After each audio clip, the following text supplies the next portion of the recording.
지난 주일은 종료주일이었고 또 지난 주일은 부활절이었습니다.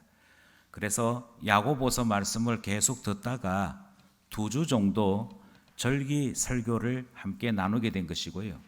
이제 저희들은 다시 야고보서 말씀으로 돌아오게 되었습니다. 야고보서 말씀을 돌아왔기 때문에 이제 3주 전으로 돌아가야겠는데 그동안 우리는 무슨 말씀을 들었는가 이것을 기억할 필요가 있을 것 같습니다. 야고보서 말씀은 복잡하지 않았습니다. 야고보서 말씀의 목표는 오직 한 가지입니다. 그것은 광야와 같은 이 세상을 어떻게 살 것인가. 이것이 야고보서가 우리에게 던지는 질문이요, 야고보서가 우리에게 가르치고자 하는 교훈의 핵심입니다. 이 광야에서 어떻게 살 것인가. 모든 것이 부족하고 모든 것이 어려운 것이 광야의 현실인데 그 속에서 신자는, 믿는 자는 세상 사람들과 어떻게 다르게 살아야 하는가, 그리고 그 다른 삶은 어떤 유익이 있는가, 그것을 가르치고 배우는 말씀이지요. 우리는 2가지 하나님의 응답을 듣고 있습니다. 이 응답 또한 우리가 이미 반복해서 듣고 있는 말씀입니다. 그 2가지는 첫째로 하나님께서 우리를 시험 가운데 던지셨다라고 하는 말씀을 들었지요. 하나님께서 우리를 시험하시는 이유는 연단하시고자, 인내하여 연단케 하시고자 합니다 하는 말씀을 들었습니다. 하나님께서 우리를 인내케 하시는 것은 단단하게 되는 것입니다. 어떤 어려움 속에서도 휘둘리지 아니하고 중심을 잡고 견뎌낼 수 있는 사람 되는 것입니다. 이것을 보다 더 산업 사회의 구조로 말씀드리면 전문가가 되는 것이고, 내가 하는 일들에 있어서 칭찬받을 만한 실력을 갖추는 일이 되도록 하나님은 우리를 혹독한 현실 속에 던져 넣으신다. 그러므로 신자는 이 모든 것이 하나님의 연단인 줄 알고 감사함으로 인내할 수 있어야 한다. 그렇게 말씀을 들었습니다. 또 우리가 들었던 야고보서 말씀은 우리가 감당하지 못할 일들도 만날 수 있는데, 우리가 감당하지 못할 일을 만났을 때에는 기도하는 것을 말씀하여 주셨습니다. 그것도 그냥 기도가 아니고 믿음의 기도를 드려서 하나님으로 말미암아 세상 살아가는 법을 배우도록 하신 것이지요. 그러므로 한편으로는 인내요, 한편으로는 기도를 통해 우리는 세상 살아가도록 하나님이 말씀하셨고 이끄시는 것을 계속 듣고 있는 것입니다. 여기서 문제가 하나 발생을 합니다. 하나님께서 세상을 우리에게 보내실 때 어렵지 않았습니다. 우리가 감당할 만한 것에 대해서는 인내하기를 원하셨고, 인내하는 가운데 실력자가 되도록, 하나님의 선한 청지기가 되도록 그렇게 우리를 만들어 가십니다. 또 하나, 우리가 감당하지 못할 시험을 만났을 때에는 하나님 앞에 믿음의 기도를 드림으로 하나님께서 우리를 이끌어 가시는 기적을 맛보며 살아가도록 하신 것입니다. 한편으로는 인내요, 한편으로는 기도함으로 세상 살게 하신 것이지요. 어려움이 전혀 없습니다. 이 사실에 복잡할 것이 전혀 없습니다. 그러므로 하나님 앞에서 살아가는 우리가, 주님, 세상 살아가는 법을 이제 배웠습니다. 그러니 세상 속에서도, 광야 속에서도 신자로 살겠습니다 하면 되는 것입니다. 그런데 여기서 문제가 발생을 하는 것이지요. 무슨 문제가 발생을 하느냐면, 우리는 대부분 내가 인내의 사람인지 아닌지를 모르고 있다는 것입니다. 우리들 대부분은 내가 믿음의 기도를 드리는 사람인지 아닌지를 모르고 있다는 것입니다. 왜냐하면 대부분의 많은 사람들은 하나님의 도움을 너무도 쉽게 받을 수 있을 것이라 생각합니다. 하나님의 도움을 받는 일에는 어떤 어려움이나 어떤 수고도 필요 없다고 생각합니다. 그런데 막상 현실에 서보면 내가 기도했더니 사방이 막힌 가운데서도 하나님이 길을 열어주시더라를 말하지 못하는 사람 너무도 많더라는 것이지요. 믿음의 기도를 드릴 수 있고 내가 기도하기만 하면 하나님께서 즉각 나를 도우실 것으로 쉽게 생각합니다만 이 삶을 누리는 사람은 결코 많지 않습니다. 우리는 많은 사람들이 그것을 못 이겨서, 그것을 못 견뎌서 내가 예전에 어떤 사람인데 라고 생각하고 이 세상 속에서 연단받을 때에 인내할 수 있을 것이라 스스로 생각하며 살아갑니다. 그러나 많은 경우 인내의 자리에 들어서지 못하고 도망하고 회피하고 변명하는 사람들이 많이 있습니다. 그럼에도 불구하고 더 가슴 아픈 일은 그는 인내하지 못하고 도망갔습니다. 그는 믿음의 기도를 드리지 못하고 하나님께로부터 기적과도 같은 은혜의 응답을 누리지 못했음에도 도망갔음에도 자꾸만 우리는 내가 마음만 먹으면 내가 조금만 열심 더 내면 하나님의 은혜 속에 살아갈 수 있는 사람인 듯 착각한다는 것입니다. 혹시 대출 내어 보신 적 있으신지요? 대출 내어 보신 적 있으신 분들은 경험하실 것입니다. 내가 은행에 가서 내가 이만큼의 재산이 있으니, 내가 이만큼 열심히 살아왔으니 요만큼의 돈을 대출하는 거 뭐 어렵겠느냐 싶어서 은행 가보시면 상상하지 못하는 대접을 받습니다. 당신에게는 한 푼도 대출해 줄 수 없습니다. 제가 빚이 없습니다. 그동안 월급 가지고 잘 살았습니다. 열심히 살았습니다. 그런데 은행에서 뭐라고 얘기하느냐면 내가 당신을 신용할 만한 어떤 근거도 없기에 당신에게 대출을 내줄 수 없습니다. 그렇게 얘기합니다. 영업해 보셨습니까? 보험이든 아니면 내가 회사에 들어가면서 신용 보증이든 한번 받아보셨습니까? 가보시면 해보시면 제가 이번 달부터 보험하게 되었습니다. 그 말과 함께 저 사람은 나에게 적어도 몇만 원짜리 하나라도 들어줄 거다 싶었던 그 사람들이 제일 먼저 등을 돌립니다. 제가 회사에 들어가게 되었는데 신용보증이 필요합니다. 저를 위해서 신용보증을 좀 해주십시오. 부탁했던 그 가장 가까운 친척이 가장 까다롭게 질문하기 시작합니다. 그리고 난 다음에 느끼기 시작하는 것이죠. 내가 생각했던 것과 현실은 다르구나. 믿음의 기도 드리고 계신다고요. 제가 잘 참고 있다고요. 많은 사람들이 그렇게 생각하면서 하나님 앞에 최선의 신앙생활을 게을리하기에 오늘 본문이 묻고 있는 것입니다. 여러분 진짜 믿음 생활하는 것 맞습니까? 여러분들의 신앙생활은 진짜 하나님 앞에 기적과도 같은 응답을 누리는 것 맞습니까? 그것 한번 점검해 봅시다. 이것이 오늘 본문이 우리에게 말하는 핵심입니다. 성경은 우리가 참 믿음의 사람인지 하나님께로부터 참된 광야 생활을 행하고 있는 사람인지를 확인하기 위해 질문을 한 가지 던집니다. 이 질문은 15절에 기록되어 있습니다. 15절 말씀을 함께 합독하겠습니다. 시작. 만일 형제나 자매가 헐벗고 일용할 양식이 없는데, 만약 우리 중에 어떤 사람이 나에게 다가와서 하소연을 하는 것입니다. 제가 이런 삶을 살고 있습니다 라고 이야기하는 것이지요. 그래서 오늘 본문에 보시면 형제나 자매 중에 한 사람이 찾아왔다라고 말씀하고 있습니다. 찾아와서는 자기 사정을 이야기하는 내용이 이렇습니다.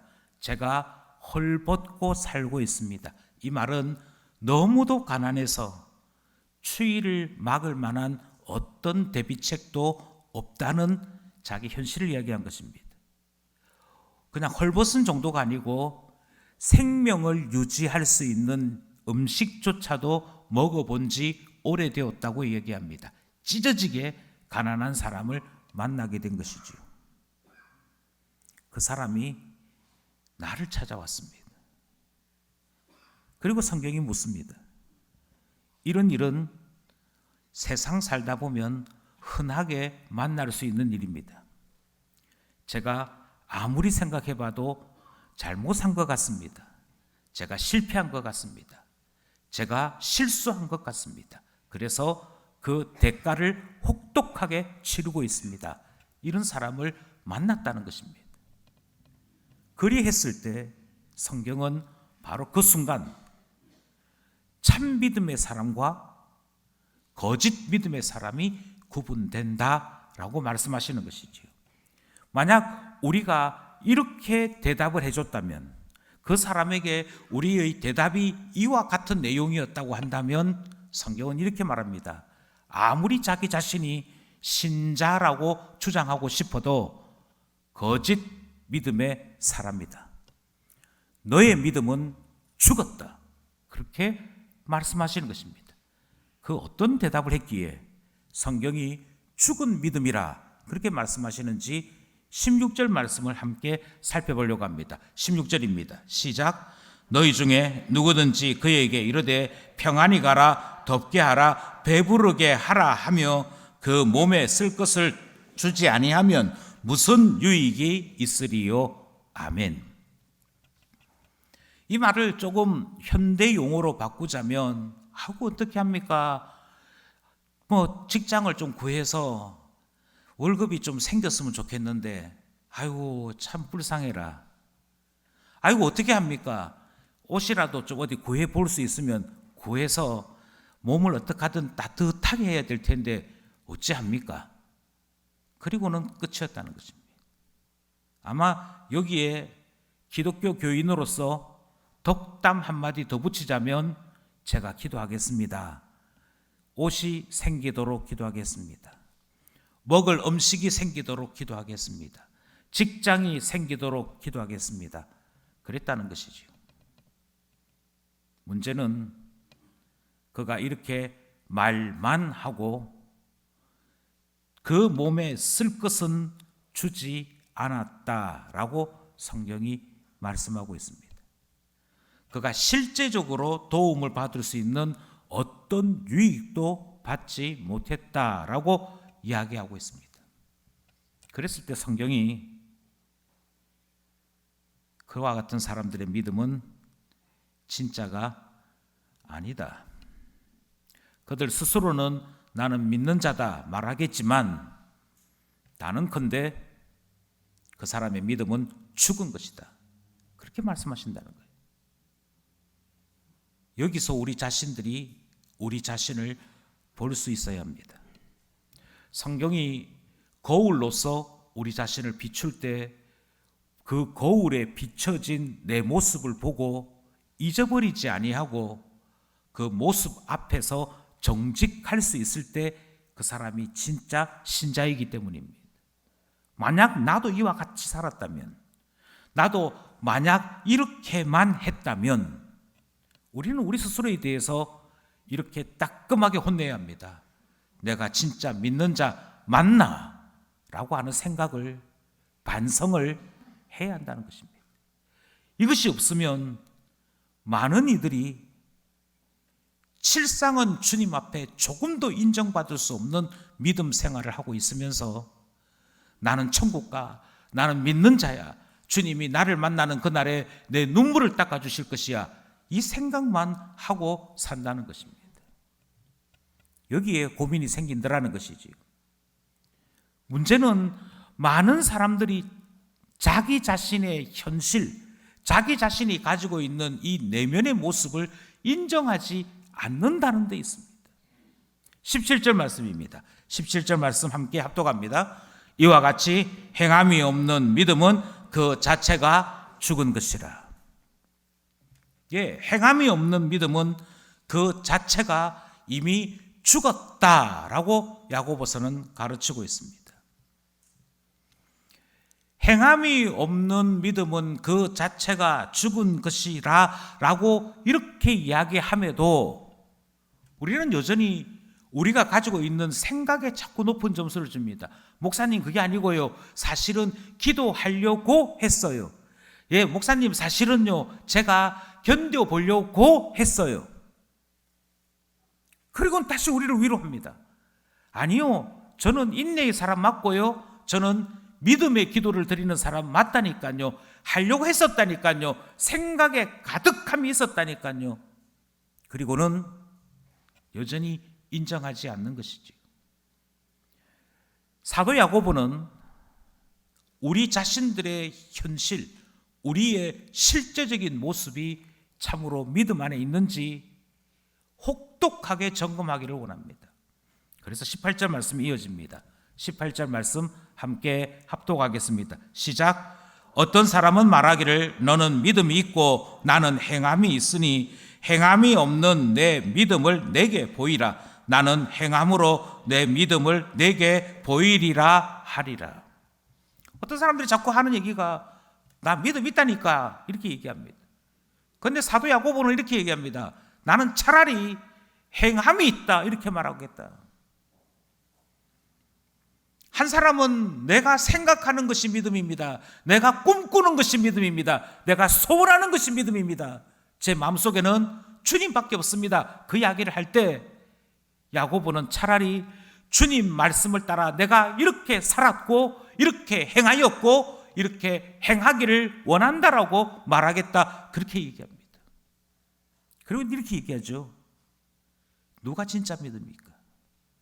누가 진짜 믿음이 있는 사람입니까?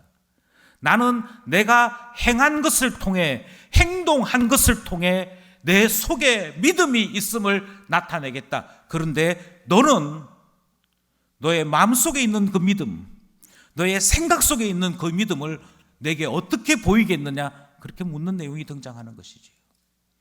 이 질문은 한 가지입니다. 제발 스스로 속지 말라는 것입니다. 자기 자신에게 자기 자신이 속아서 믿음 없음에도 불구하고 믿음이 죽어감에도 불구하고 사실을 판단하지 못한 채 죽어가는 그 나약한 신앙생활 유지하지 말라는 이야기인 것이지요. 여기서 구분이 필요합니다. 예, 믿는다고 모두가 다 이야기한다니까요. 그런데 믿음이라고 다 똑같은 것이 아니라는 것입니다. 믿음이라고 이름은 붙일 수 있겠지만 그 믿음 앞에 어떤 믿음은 죽은 믿음입니다. 어떤 믿음은 죽어가는 믿음입니다. 어떤 믿음은 구원에 이르는 참 믿음입니다. 이름은 다 붙일 수 있는 것이지만 다 다릅니다. 그리고 그것의 결과는 전혀 다릅니다. 바로 이것을 구분할 수 있어야 믿음이 무엇인지, 믿음으로 기도하는 것이 무엇인지, 그러므로 세상을 신자로서 어떻게 살 수 있는지가 확정되더라 하는 것이지요. 이 구분을 위해서 질문 하나를 드리려고 합니다. 다음 중에 사자는 어디에 있습니까? 제가 세 가지를 말씀드리겠는데요. 잘 구분해 보시고 어느 게 사자인지 한번 살펴봐 주시면 좋겠습니다. 제일 첫 번째는 박제된 사자가 있습니다. 사자인데 박제되어 있을 뿐입니다. 두 번째는 사자인데 동물원 창살 안에 갇혀 있을 뿐입니다. 세 번째는 정글에 그 사바나에 어슬렁어슬렁거리고 돌아다니는 사자가 있습니다. 제가 질문을 이렇게 했습니다. 다음 중 어디에 사자가 있습니까? 많은 사람들이 이야기하기를 박제된 사자도 사자라고 말할 것입니다. 목사님, 사자입니다. 비록 죽은 사자의 내장을 빼내고 거기에 보형을 갖추고 형태를 굳히고 여기에 방부제를 넣었을 뿐 사자 아닙니까? 그 사자의 이빨이 그대로 살아있고 그 사자의 갈기가 그대로 남겨져 있는데 사자가 아니면 뭡니까? 사자지요. 이렇게 얘기하는 사람을 만났다고 하십시다. 그는 죽은 사자, 그것도 박제되어 있는 사자도 사자라고 이야기하는 것이죠. 예, 사자는 맞습니다. 하지만 앞에 붙는 단어가 있습니다. 이미 죽은 사자입니다. 그 사자의 머리에 조그만 아이가 손을 대고 통통 치면서 사자야, 사자야. 그래도 아무렇지도 않더라. 그것 경험하고 난 다음에 사자 힘 없어요. 사자 꼼짝도 못해요. 제가 오히려 사자 때릴 수 있어요. 라고 생각한다면 그는 사자를 만난 게 아니지 않습니까? 사자 모양을 만난 것이지 사자를 만난 것이 아니지 않습니까? 어떤 이들이 이야기합니다. 생각은 했다니까요.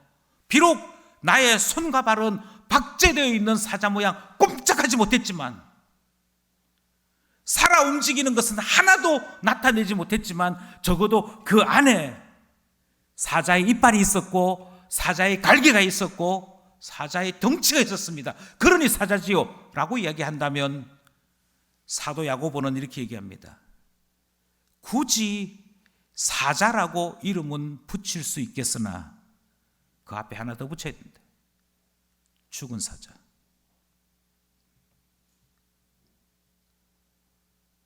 그렇지 않습니까? 그 다음은 사자 아니겠습니까? 동물원 창살에 어슬렁어슬렁거리고 다니고 있는 사자. 서커스단에 그 창살 안에 있는 사자, 그건 사자 아닙니까? 움직이지 않습니까? 살아 움직이지 않습니까? 예, 믿음에도 그런 믿음이 있습니다. 사자인데 사자 본성으로 살지 않습니다. 수많은 관람객들이 외치는 그 외침 소리에 따라 살기 시작합니다. 사자에게 새우깡줍니다. 사자는 그게 뭔지도 모르면서 먹기 시작합니다.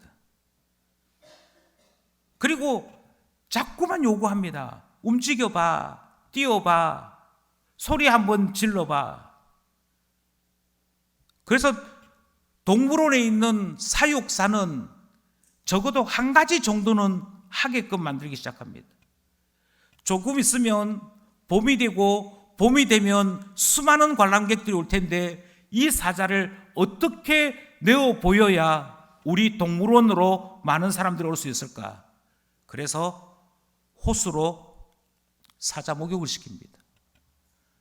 그 사자의 갈기가 반짝반짝 빛나도록 사람이 쓰는 샴푸로 사자를 씻기기 시작합니다. 가봤더니 사자가 깨끗합니다. 멋있습니다. 심지어 그 사자가 어슬렁거리며 다니기 시작하는데 향기도 납니다. 그리고 우리는 이야기하죠. 사자가 멋있어. 역시 동물의 왕은 사자야. 그런데 그거 아십니까? 더 이상 사냥을 못하는 거 아십니까? 더 이상 시간마다 따박따박 사육사가 주는 그 음식 외에는 스스로 개 한 마리 잡을 수 없는 것 아십니까? 그럼에도 불구하고 우리는 이렇게 얘기하죠. 사자라고. 아닙니다. 동물원 안에 있는 사자와 똑같은 믿음이 있습니다. 교회 가게 될 텐데 교회 가서 사람들이 나보고 뭐라고 할까? 사람들이 나보고 뭐라고 이야기할까? 그래서 평소에는 기도하지 않지만 적어도 고난주간에 특별 새벽기도 할 때는 내가 얼굴을 내보여야 집사라고 부를 거 아니야. 적어도 정사 예배 드릴 때는 사람들이 울기 시작하니까 그때는 울어줘야 될 거 아니야. 사람들 때문에 신앙생활 하는 겁니다. 사람들에게 보이려고 신앙생활 하는 것입니다. 제가 경험했던 교회 가운데 A교회와 B교회가 찬양대를 교환해서 예배드리는 행사를 한 적이 있습니다. 그 두 교회가 찬양대를 서로 교환해서 이 찬양대가 이쪽 교회 가서 예배도 드리고 특송도 하는 것이지. 그리고 그 다음 주에는 이쪽 교회 찬양대가 이 교회를 가서 예배에 참석도 하고 특송도 하는 것입니다. 그러면 하면 되잖아요. 찬양대원들이 그들이 찬양했던 곡 중에 은혜 받았고 또 많은 사람들에게 가사를 통해 감동을 줄 수 있는 곡 다시 한번 연습해서 가서 하면 되는 거 아니겠습니까? 평소에 30여 명 모였던 찬양대인데 100명을 만들기 시작합니다. 최고로 부르기 좋은 게 부교역자 사모들이잖아요.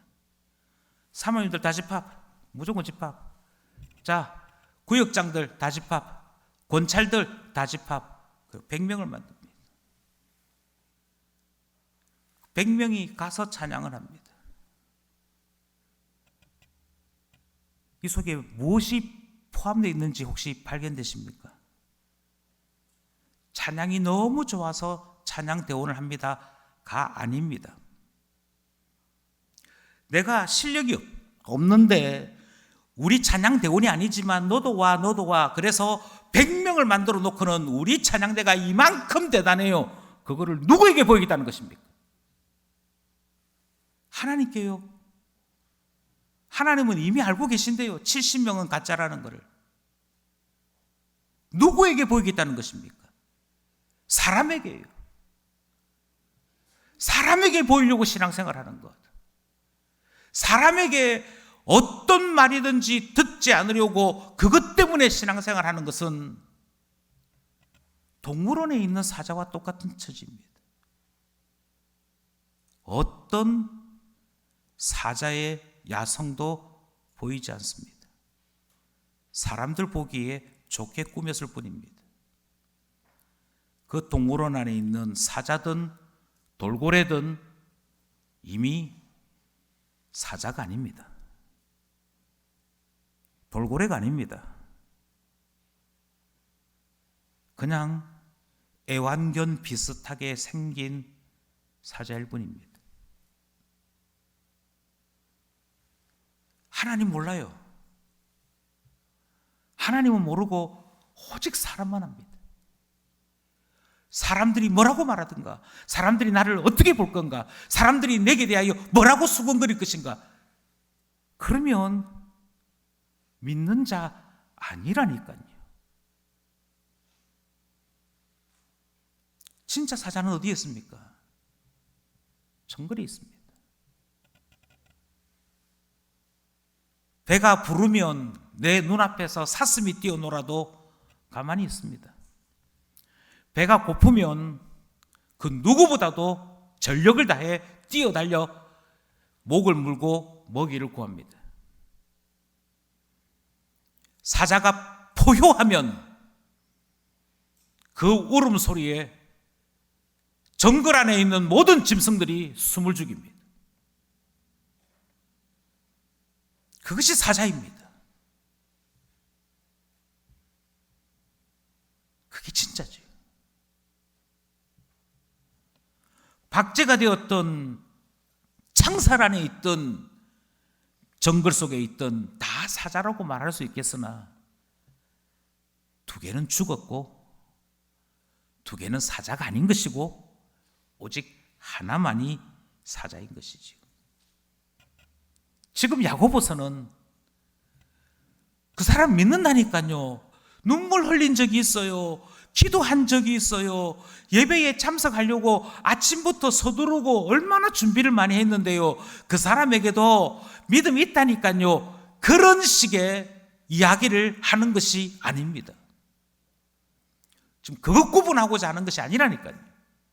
0.0001mm지만 분명히 거기에 이런 약효가 있습니다. 이런 효능이 있습니다. 그러니까 약이지요. 하는 식의 말도 안 되는 이야기를 말 되는 듯이 고집 피우려고 하는 이야기가 여기에 포함되어 있지 않습니다. 순도 100%.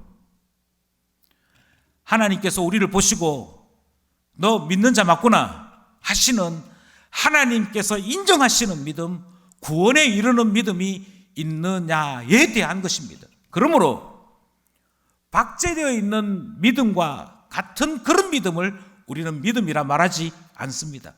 그건 죽은 믿음입니다. 여기에 우리의 관심이 있는 것이죠. 죽은 믿음을 믿음이라 말하지 않겠다는 것입니다.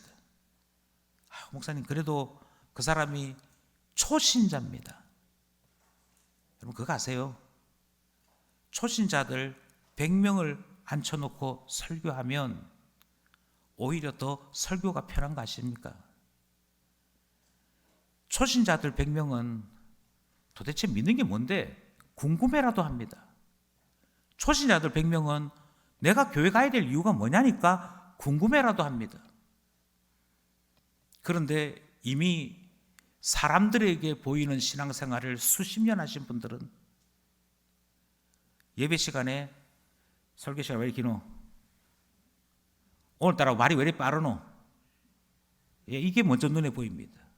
아닌 것 같지요? 아니요. 틀림없습니다. 다른 게 보여요. 내가 다른 사람들에게 신경 쓴 딱 그 크기만큼 다른 사람을 볼 때도, 아니 저 사람은 주일날 교회로 오면서 왜 면도를 안 하고 왔어?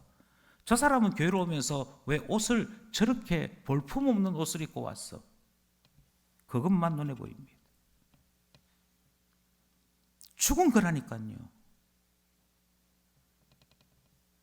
죽은 믿음이 무엇이 문제냐면요, 지금은 표시가 안 나는 것 같습니다. 그런데 주님 만나는 그날에는 이것이 큰 고민입니다. 이 믿음 가지고는 하나님의 자녀로 인정받을 수 없기 때문이지. 믿음은 믿음인데 창살 안에 있는 사자와 같은 그런 믿음도 있습니다. 이것도 죽은 믿음입니다. 하나님은 맛본 적이 없어요. 기적을 맛본 적이 없어요. 하나님께서 나를 죄인이었는데 살려주신 감격 없어요.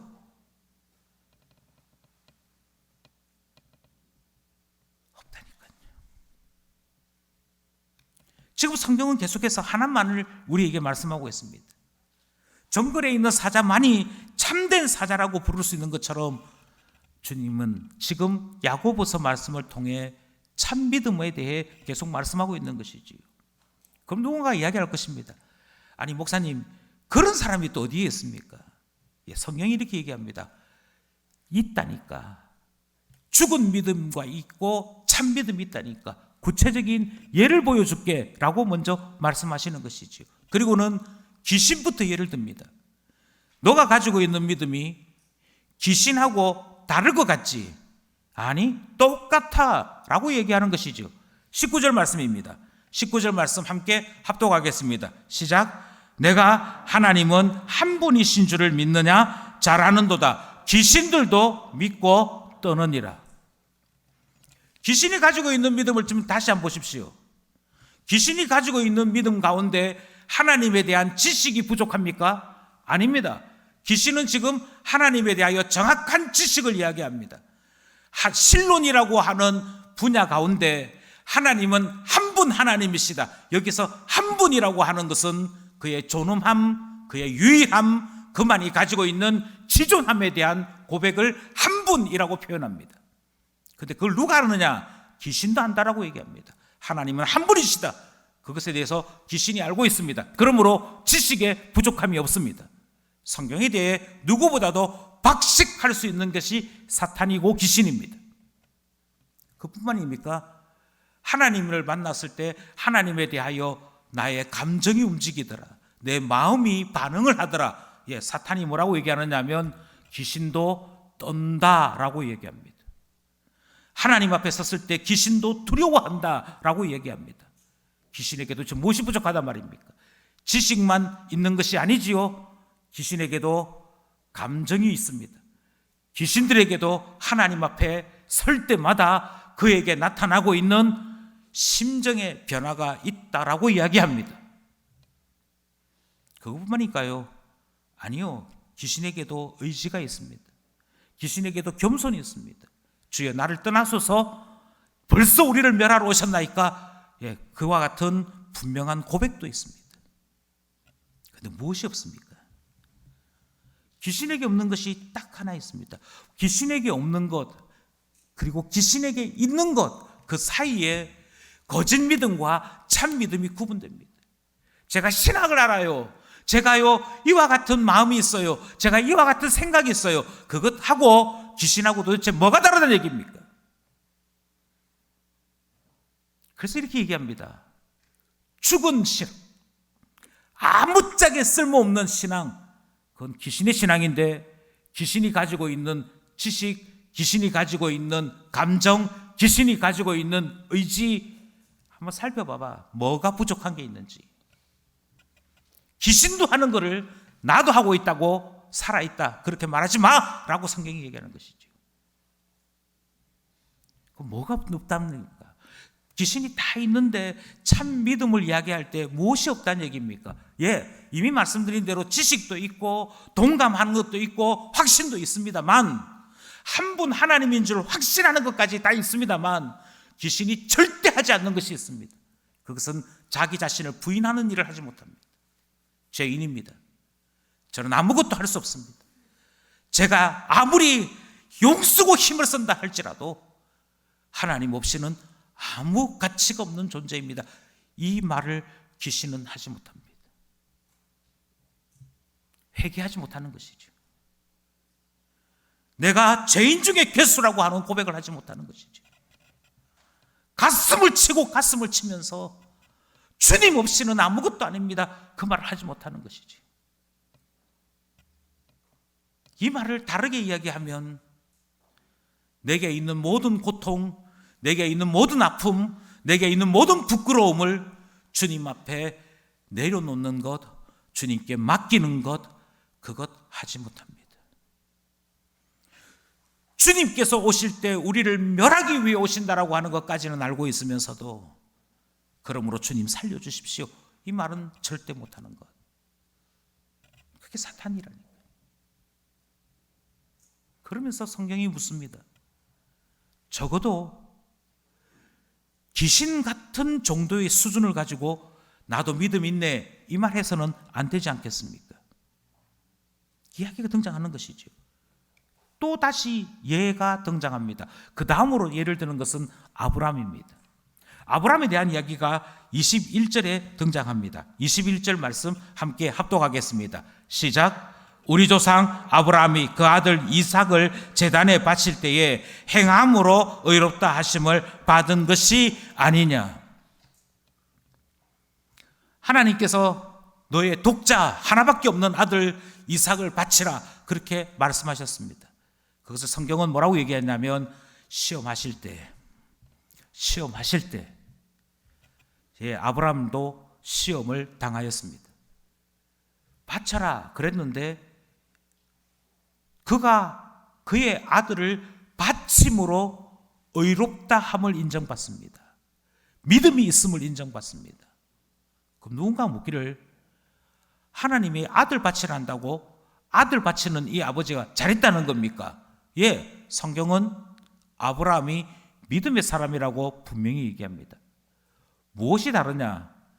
아들을 인신 제사 드리는 것하고 아브라함이 아들을 하나님께 바친 것하고 뭐가 다르냐? 히브리서는 이 사실을 이렇게 설명합니다. 히브리서 11장 19절입니다. 시작. 그가 하나님이 능히 이삭을 죽은 자 가운데서 다시 살리실 줄을 생각한지라.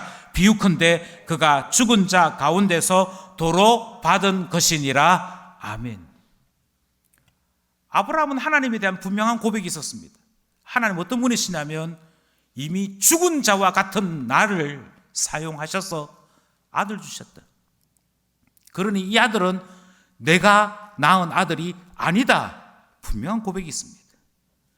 죽은 자와 같은 나와 내 아내에게서 아들을 주신 것은 하나님께서 죽은 자에게서도 생명을 주시는 분이심을 믿었다라고 얘기합니다. 하나님에 대하여 경험한 것이 분명히 있었습니다. 하나님은 어떤 분이시냐? 하나님은 죽음에서도 생명을 만드시는 분이시다. 그래서 이삭 바치를 할 때에도 아브라함은 어떻게 생각했느냐? 내가 경험해봐서 알아. 내가 하나님이 어떤 분인지 내가 알아. 하나님은 죽은 자에게서도 생명을 베푸시는 분이야. 그러니 하나님께서 이삭을 바치라 하실 때 내가 죽여도 하나님은 죽은 이삭을 다시 살려내실 수 있는 분이므로 하나님 앞에 바치는 일에 조금의 주저함이 없어. 어려움이 없어. 그래서 칼을 들고 아브라함을 죽이려 했던 것을 성경이 말씀하고 있습니다. 그때 하나님이 나타나셨지요. 그때 하나님이 말씀하셨지요. 아브라함아 아브라함아 부르시고 그의 손을 잡으셨지요. 이것이 믿음입니다. 이것이 믿음 있는 자가 보이는 모습입니다. 하나님에 대하여 무엇을 믿고 무엇을 확신했는지에 따라 하나님의 시험에서 그는 당당히 참된 믿음의 소유자로 인정받게 되었더라 하는 것이지요. 그러니 여러분, 분명한 사실이 있습니다. 참 믿음은 반드시 참된 행동을 보이게 되어 있습니다. 그것은 생각의 문제가 아닙니다. 마음의 문제가 아닙니다. 반드시 행동으로 나타납니다. 그리고 그 행동이 내 안에 참 믿음이 있음을 나타내더라 하는 것입니다. 오늘 본문은 마지막으로 한 사람의 예를 더 나타내고 있습니다. 그것은 기생 라합에 대한 것입니다. 기생 라합에 대한 것이 25절입니다. 누군가가 이렇게 질문할 것 같습니다. 아니 목사님, 믿음의 조상은 아브라함 아닙니까? 그렇습니다. 믿음의 조상은 아브라함입니다. 그가 믿음이 무엇인지를 가장 먼저 뚜렷이 보인 사람이기에 조상이라고 부릅니다. 동시에 가장 온전한 믿음을 나타내었기에 믿음의 조상, 믿음의 시조라고 부르는 것이지. 그러면 귀신이 가지고 있는 거짓 믿음이 나왔고 아브라함이 가지고 있는 참된 믿음이 나왔으면 끝나면 되는데 왜 기생 라합은 왜 등장합니까? 이렇게 질문하실 것 같습니다. 야고보가 기생 라합을 등장시키는 것은 기생 라합이 참된 믿음이 무엇인지를 더 분명하게 보여줬기 때문입니다. 그러니 관심을 가지고 보셔야 할 것입니다. 아들을 바치라 그렇게 말씀하실 때 아들을 바친 아브라함보다도 더 온전한 믿음, 참 믿음을 보였다. 무슨 내용이길래? 25절 말씀을 함께 합독하고자 합니다. 시작. 또 이와 같이 기생 라합이 사자들을 대접하여 다른 길로 가게 할 때에 행함으로 의롭다 하심을 받은 것이 아니냐. 정탐꾼이 왔습니다. 기생 라합이 정탐꾼을 감춥니다. 살려둡니다. 그리고 기생 라합은 그 정탐꾼들에게 이렇게 얘기합니다. 우리가 이미 하나님께서 진멸하심으로 그 놀라운 역사를 이미 우리가 들었다. 그렇다면 기생 라합의 표현대로 하자면 하나님께서 이스라엘과 함께 하심으로 이스라엘은 나도 내 가족도 이 땅에 있는 여리고 모든 사람들을 다 전멸시키실 것이 분명하다. 그것에 대해서 인정한다라고 이야기하는 것이 되는 것이지요. 여기까지만 이야기했다면 사탄과 다를 바가 없습니다. 사탄도 하나님이 한 분이신 것을 믿고 떨었습니다. 하나님께서 그들을 멸하실 것을 믿고 떨었습니다. 그러니 진군해 오는 이스라엘이 하나님 때문에 여리고를 정복하게 될 것이고 여리고를 정복할 때 여리고 안에 있는 우리도 함께 죽을 것이다 라고 하는 사실을 이야기하는 것을 가지고 참믿음이라고 말하는 것이 아닙니다. 그럼 기생 라합은 뭘 얘기했는데? 기생 라합은 내가 하나님의 진노를 받아 죽어 마땅한 자이나 나도 가나안 족속인지라 하나님의 저주거리가 되어서 죽어 마땅한 자이나 죽어 마땅한 나 자신일지라도 하나님 앞에 감히 구하건대 나를 받아주실 수 없는지, 하나님 앞에 진멸받아 마땅한 저주받은 족속이나 그럼에도 하나님이 나를 불쌍히 여겨주실 수는 없는지, 하나님은 나를 능히 불쌍히 여겨줄 수 있는 분임을 내가 믿습니다. 그것을 정탐꾼 감춤으로 표시했더라. 성경이 그렇게 말씀하고 있습니다. 아니 목사님, 이게 왜 아브라함 믿음보다도 더 큰 것입니까? 내가 가지고 있는 것 중에 좋은 것, 내가 가지고 있는 것 중에 잘한 것, 그것을 겸손하게, 아닙니다, 주님이 주셨습니다. 제 아들도 주님이 주신 것이고요, 제 재산도 주님이 주신 것입니다. 이것은 하나님이 얼마나 높은 분인지 알고 있고 하나님이 얼마나 위대한 분인지 알고 있으면 저절로 일어나는 일입니다. 저절로 일어나는 일이기 때문에 사실 높은 믿음을 필요로 하지 않습니다. 진짜 믿음이 필요한 것은요, 아무것도 드릴 수 없는 나일 때, 하나님 앞에 아무것도 바칠 수 없는 나일 때, 나의 지나온 삶이 상처투성이요, 부끄러움투성이요, 주님 앞에 감출 수밖에 없는 연약함투성이 밖에 없는데도 하나님을 믿기에 누추한 나 자신조차 주님, 저를 좀 맡아주십시오. 주님만이 저를 깨끗하게 하실 수 있습니다. 주님만이 저를 살려주실 수 있습니다. 주님만이 저를 회복시킬 수 있습니다. 그렇게 할 수 있는 것은 하나님의 긍휼을 믿는 자가 아니고서는 불가능하기 때문입니다. 젊은 날 돈 있을 때 주를 위해 쓰겠습니다. 그것은 조금만 신앙이 있으면 합니다. 그러나 병들고 나약하고 지쳐있는 그때에, 그럼에도 불구하고 주님께 제 자신을 맡깁니다. 주님은 한량 없으신 분이요, 긍휼이 풍성하신 분이요, 인자가 많으신지라 죄인인 저도 능히 용납하시는 줄 알아. 병들고 지치고 연약하지만 주님을 믿기에 제 자신을 맡깁니다. 할 수 있는 것은, 나 자신을 맡길 수 있는 것은 참된 믿음이 있지 아니하고서는 불가능하다라는 말씀인 것이죠. 그러니 여러분, 참 믿음의 사람이 되시길 바랍니다. 우리는 이 말씀을 따라서 다시 한번 믿음의 사람으로 광야에 서야 할 것을 배우게 됩니다. 예, 광야에 서십시오. 목사님, 세상이 너무 힘듭니다. 예, 힘들면 힘든 그대로 서십시오. 그리고 내가 못하는 것은 못한다라고 말씀하시면 됩니다. 그 광야에서 하늘을 향하여 하나님 앞에 말씀하십시오. 주님이 서라 하셨으러 주님 이 광야에 섰습니다. 그런데 할 수 있는 것이 아무것도 없습니다.